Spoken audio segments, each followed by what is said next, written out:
Good morning, we're back. 9:22 is the time. Time for another edition of Park Picks. It's where we introduce you to different parks across the state. And last week, we went to Chisago County. We talked all about the potholes at Interstate State Park. Well, this week we're heading to Beltrami County, where we find Big Bog State Park and the upcoming Smokey Bears Fun Fest. Today, we're welcoming Naturalist Christa Drake back to the show via Zoom. Good morning, Christa. I know that you are not at Big Bog State Park today. You're at Bemidji, but tell us about the recreation area at Big Bog. Yeah, so Big Bog State Recreation Area is about an hour north of Bemidji. So if you're in the area, it's a great place to go. It was established in the year 2000, and it is in Waskish, Minnesota, which is a very small town up there. And they're well known for the mile-long bog boardwalk that they have. So if it was just established in 2000, that makes it relatively a new park, right? It is very new, yes. What made the state want to make this a recreation area? What is it about this area that makes this something that needs preserving?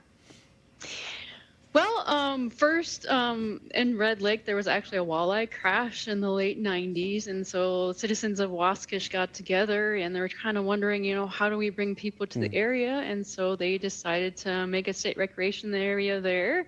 And in 2005 is when they built the Bog Boardwalk. And so the bog is a great and special place with a lot of unique plant and animal life in it. Other than that bog, obviously there's some great things that set this apart. What makes this recreation area so much different than other places you can visit around the state? It is a very quiet area of the state. So if you're looking to get away from the busyness of life, it's a place to come and enjoy nature and just hear the birds and the wind. You kind of mentioned in the commercial break, you described it to me as like kind of being unworldly when you're there. Yeah, so when you're walking out in the bog, I tell people it's kind of like you're on a completely different planet. What is it about? What is a bog? That's a silly question, I'm sure. Yeah, so a bog is a kind of wetland, and it's an area where there isn't very much water movement. And so it's a very wet area, and there's a lot of dead plant material that doesn't decay away because of the fact that it's so wet. As well, there's high acidity in there as well as low oxygen, and so basically this dead plant material, which is called peat, builds up over time. So it's kind of like a waterbed for those of you that remember those. We're seeing some pictures of some really beautiful, not just views, but some of the wildlife that's up there. What kind of wildlife can you see if you come up for a visit? Yeah, occasionally, if you're lucky, you'll get to see some moose. There are some moose up there.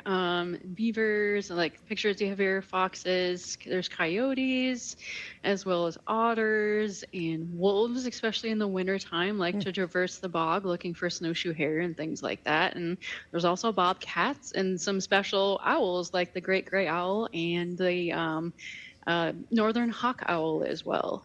And you can get out on the bog and you can actually like kayak, canoe? Well, not in the bog itself, okay. No.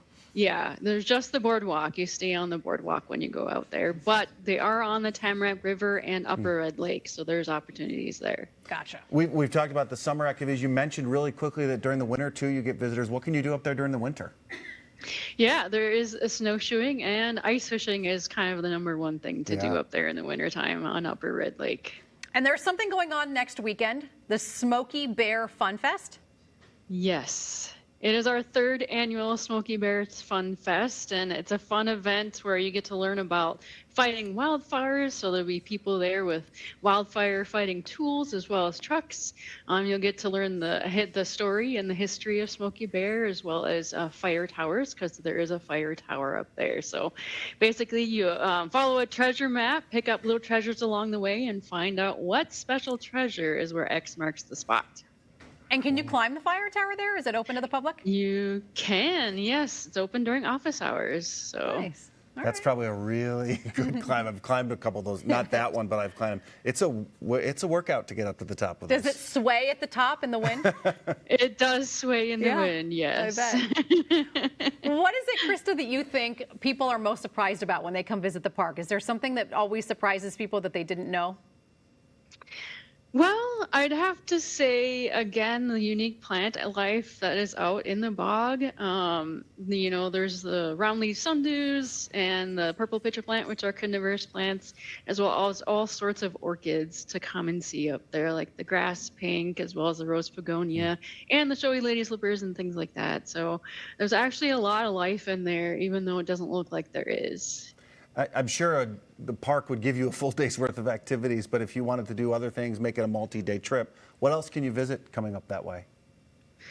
Yeah, so obviously there's the Big Bog State Recreation Area, and there's Waskish. The nearest town is Kelliher, and every once in a while they have special events there, like they had Kelliher Days a few weeks ago, so you can check that out as well. I love that you just pronounced the name of that city because it looks like Kelliher. And if you don't know it, you say Kelliher, but it's Kelliher. We got that Kelliher. wrong once on Minnesota Yes. Live, and everyone let us know. I bet they did. Yes. Nicely done, Krista. Well, this has been a lot of fun. Thank you for sharing Big Bog State Recreation Thank you. Area with us. Yeah, come on up and check it out someday. Definitely. For more information, you can head to our website, minnesotalive.com.